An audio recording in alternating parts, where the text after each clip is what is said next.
എല്ലാവർക്കും നമസ്കാരം. ഇന്നലെ പഞ്ചമഹാകാവ്യങ്ങളുടെ ലോങ് വീഡിയോ ഇട്ടിട്ടുണ്ട്. അത് കാണാത്തവർ പഞ്ചമഹാകാവ്യങ്ങളുടെ തന്നെ ഷോർട്ട് വീഡിയോ ആയിട്ട് ഇട്ടിട്ടുണ്ട്. അതിൻ്റെ ഡിസ്ക്രിപ്ഷൻ ബോക്സിലും അതേപോലെ തന്നെ കമൻറ്റ് ബോക്സിലും കമ്മ്യൂണിറ്റി ടാബിലും ലോങ് വീഡിയോയുടെ ലിങ്ക് കൊടുത്തിട്ടുണ്ട്. അത് ക്ലിക്ക് ചെയ്ത് എല്ലാവരും ആ ലോങ് വീഡിയോ കാണേണ്ടതാണ്. കൂട്ടുകാർക്ക് ഷെയർ ചെയ്ത് കൊടുക്കേണ്ടതുമാണ്. വളരെ ഇമ്പോർട്ടൻ്റ് ആയ ടോപ്പിക്കാണ്. 1 വേർഡായിട്ടും 2 മാർക്കിനായിട്ടും ടിപ്പണിയായിട്ടും ഒക്കെ ചോദിക്കാവുന്ന ഒരു ഇമ്പോർട്ടൻ്റ് ടോപ്പിക്ക് തന്നെയാണ് പഞ്ചമഹാകാവ്യങ്ങൾ. അപ്പോൾ ഇന്ന് നമ്മൾ പഠിക്കാൻ പോകുന്നത് ആമുഖം. നോക്കിക്കോളൂ. സംസ്കൃത സാഹിത്യെ അനേകാനി മഹാകാവ്യാനി സന്തി. സംസ്കൃത സാഹിത്യത്തിൽ അനേകം മഹാകാവ്യങ്ങൾ ഉണ്ട്. തേഷു കാളിദാസസ്യ കുമാരസംഭവം രഘുവംശം ഭാരവേः കിരാതാർജുനീയം മാഘസ്യ ശിശുപാലവധം ശ്രീഹർഷസ്യ നൈഷധീയചരിതം ച പഞ്ചമഹാകാവ്യാനി ഇതി പ്രഥിതാനി.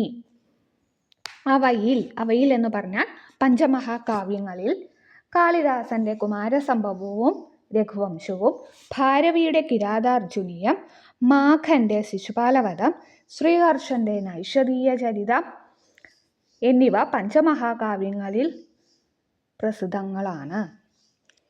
ഏതേഷാം മഹാകാവ്യാനാം രചനാവസരെ ഭാഷാപ്രയോഗാനാം വൈശിഷ്ട്യേന കാളിദാസഃ ദീപശിഖ കാളിദാസഃ ഇതി ഭാരവി ഛത്രഭാരവി ഇതി മാഘഃ ഖണ്ഡമാർഗഃ ഇതി ച പശ്ചാത് പ്രസിദ്ധഃ അഭവത്.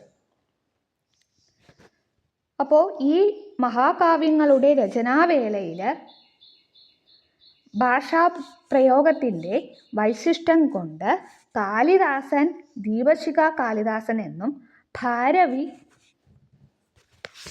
ഛത്രഭാരവി എന്നും മാഘൻ ഖണ്ഡമാഘൻ എന്നും പിന്നീട് പ്രസിദ്ധനായി തീർന്നു എന്നാണ് പറയുന്നത്.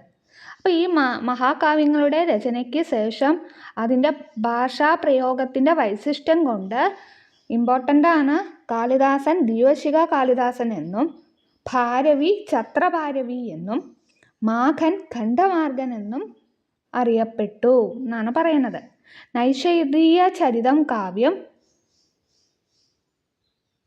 വിദ്വദൌഷധം ഇതി ച. നൈഷധീയ ചരിതം എന്ന് പറയുന്ന കാവ്യം വിദ്വദൌഷധം എന്ന പ്രസിദ്ധി നേടി. രഘുവംശസ്യ ഷഷ്ഠസർഗേ ഇന്ദുമത്യാഃ സ്വയംവര സന്ദർഭഃ ഉപവർണിതഃ. അപ്പം രഘുവംശത്തിൻ്റെ 6ാമത്തെ സർഗത്തിൽ ഇന്ദുമതിയുടെ സ്വയംവര സന്ദർഭം വർണ്ണിച്ചിരിക്കുന്നു.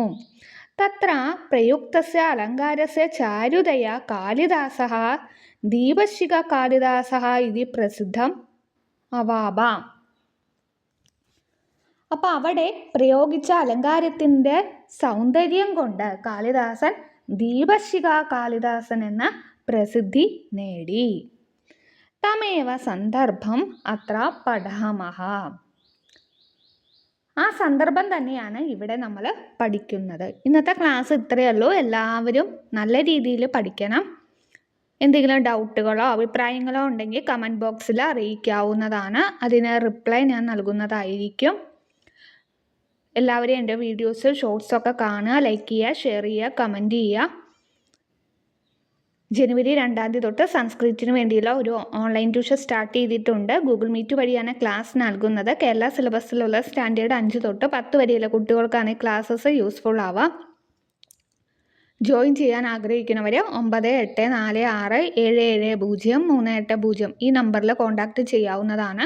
ഓൺലൈൻ ട്യൂഷൻ്റെ കാര്യത്തിനായിട്ട് മാത്രം വാട്സപ്പിൽ മെസ്സേജ് അയയ്ക്കുക. Okay, thank you.